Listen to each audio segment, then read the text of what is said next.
Elegant Sea Urchin is a serial oral fiction written, presented, and produced by Swoon as part of the greater Swooncraft Creative. You can support this and all things Swoon by subbing, sharing, becoming a patron, or making a one-time donation. And before the program starts, here's a fact. Orange is the color of hate that grew up, grew old, became jaded, and can only be bothered with the minimum amount of effort. You, listening, thanks, and enjoy. They said leashes were required but mentioned nothing about collars. If anyone had caught me and Enzo, or was aware there was anything to catch us for, I wonder if he'd be put down. In no way is he vicious, quite the opposite. Nothing like that bratty Yule Aya's pet rat dog that shivers constantly and jumps and bites at everything in sight. No, Enzo is just hungry. He'll eat anything if I don't feed him often enough. One might wonder where I found such a faithful companion.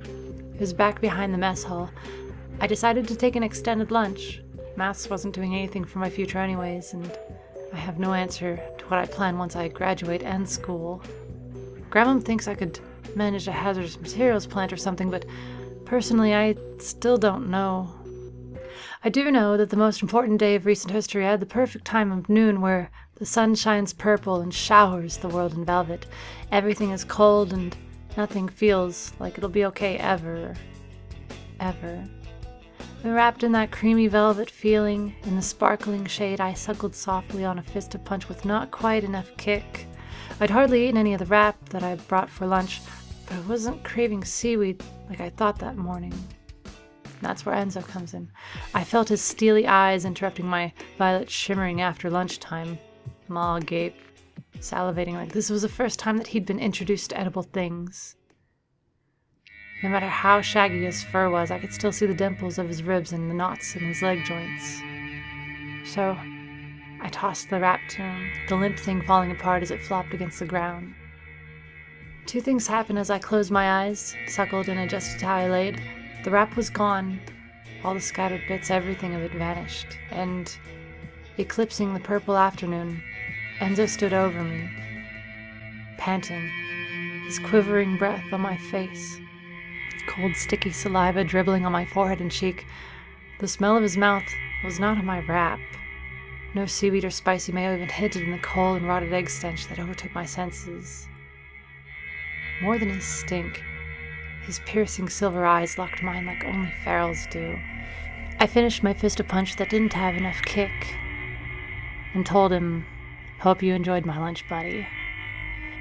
Even though I refused to look at him, I could still feel his breath on my arm and against my cheek, only amplified, like acid ripping at my skin where his drool was. So I told him that he looked like a thoroughbred lunatic, and that I was going to find safety in numbers and actually go to class. I stood with my pack, leaving the depleted fist for the scavenger. I didn't look, but I knew it was already gone, and I knew Enzo was following me. I could feel his bright silver eyes as the purple seventh hour I loved so much dithered to pink. That salmon sky with a peculiar blue horizon was the last thing I remember of the day I met Enzo. And I hate it that he's stuck around. Taking care of him sucks. I like being alone. But in spite of my outward opinion of him, something is just right about Enzo. Nothing like what I remember of Pop and Mum. Uncle K is there for me, and Grandma teaches me all the things a lady needs to know for life that the institution keeps to themselves in their grandest homes behind their strongest bloodstone seals. Uncle K and Grandma don't object to me having Enzo either, so I couldn't tell him to stay away for any excuse like that, and the Waves broadcast caught my attention. Bring your pet to the grand opening, treat your terror pet shop. We have everything a pet's chosen one needs, from food bowls, chew toys, food, collar, rune lock cages, you name it. If we don't have it, well, your pet probably didn't need it. Come this weekend with your soul companion to the grand opening off the I-363 near the South Mesa Mall. Leashes required. How perfect, I thought. I have this gray shaggy thing following me. Maybe I can make myself happy by making it happy by taking it to this new pet wonderland. And before the week break in the grand opening, there was an incident at one of the doorball games. Yeah, Even solo souls like myself show up to school games sometimes. The sky was tangerine over the field, the buffers were guarding their thresholds while the flashers and kickers strived for points. The teams were cheered and harassed, ours a little more than theirs, and like always, we broke into chorus when blood was spilled. The stands were littered with the usual crowd, faculty, students, magenta afterimages of the alternate dimension close to ours but several people in seconds off, parents and scouts from the government looking to sweep away any promising talent. And the blue lights of the field were flickering on when Henry Bonilla made his usual sexual advances at the preps in the stands. A lot of people have the impression that he wants to be laid with the hot girls on campus, when he actually wants an orgy with all of them, girls and guys, and for all of them to hate him the whole time, much like they already do, just naked. It's common sense if you're paying attention. You might be wondering, what was the incident then, Faye? And I hear you muttering under your breath, everything is as it always has been. Well, Enzo's intuition led him to search after Bonilla shrank away from being ridiculed once again. I followed my gray-eyed, swine-snouted hound as it rounded the bleachers, huffing and snorting through the untamed weeds and bramble, some vanishing along the way when I would look away to the dying light on the horizon. The usual despair of a tomorrow filled me as I gazed at the bleak skyline. Like most of us, I wished I could die with the day. Enzo led us around the gym to the locker rooms. There, I caught a hint of the sugar and powder stench that Enzo was obviously following. And then I witnessed Bonilla jerking off on some of the doorball players and cheerleaders under clothes. And my romantic desire to die with the day ended. Fuck the day, I prayed I could drop dead before my mind was subject to more. I left for the grand opening of Treat or Terror Pet Shop after the cloudy purple shine. This strange azure on the horizons have been bothering me all week. Our skies aren't blue, they never have been. I wonder if it's an effect of Enzo or all the claims of not enough pollutants really changing our world. Leash in hand, Enzo walked a few paces ahead of me. The shop wasn't as big as I expected, its architecture not traditionally sharp-angled and tiered.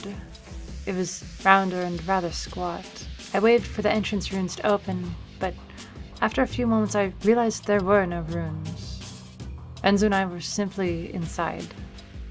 It was dim, with a looming largeness where light faded to what felt like infinite nothing. There were registers before us, shelves lining aisles leading back into the darkness. It smelled like sawdust and dog food and coal, although the coal might have been Enzo. For the first time since he found me, he touched me, pressing his shoulder against my thigh. He was warm, and that surprised me. "Greetings," I heard an afterimage say. Since I was a little girl, they'd been trying to ban interactions between dimensions. It's all over my head, but Uncle K says scientists are afraid our worlds could merge, ruining the climate and borders, claiming buildings, cities, and lakes will appear where other lakes, buildings, and cities are, merging and causing a chaos unknown to our existence. And the person before me winked in and out, various shades of reds and pinks swirling like mist as his essence tried to stay in my reality. When I could see him, he had a pleasant smile. His face was wrinkly, and that concerned me. Some of our lessons in first school said age used to change, warp the body after the 30s, but we stopped that long before I came along. And he asked if that was my pet, looking down at Enzo. I told him sort of. I explained the circumstances and said, so I figured I'd get him some stuff. He stared at the leash in my hand, and several moments later, when he opened his mouth, he winked out of my experienced universe before any sound left his lips. Enzo huffed through his snout and moved forward. With a handbasket, I followed and looked through the list I'd made: food dish, claw clippers, brush, pet soap, chew toys, pet bed. I wasn't sure if Enzo wanted or needed chew toys, and it didn't matter, his first priority was food. His nose led us down the aisle furthest from where we entered. Rounding the end cap, a lady blinked before us, transparent, plump, gleeful, and rosy. As she asked if she could help us find anything, she pulled a treat bar from her apron and handed it to me. I stared at the thing. Where it touched my palm, I felt a cool roughness and could swear the transparent magenta was trying to turn a solid oaken hue. I told her that we were fine and thanked her before she vanished. Handing the treat bar to Enzo, I looked at the packs of pet food. "Enzo, let's grab this last. They're like 3 to 10 kilos each," I told him.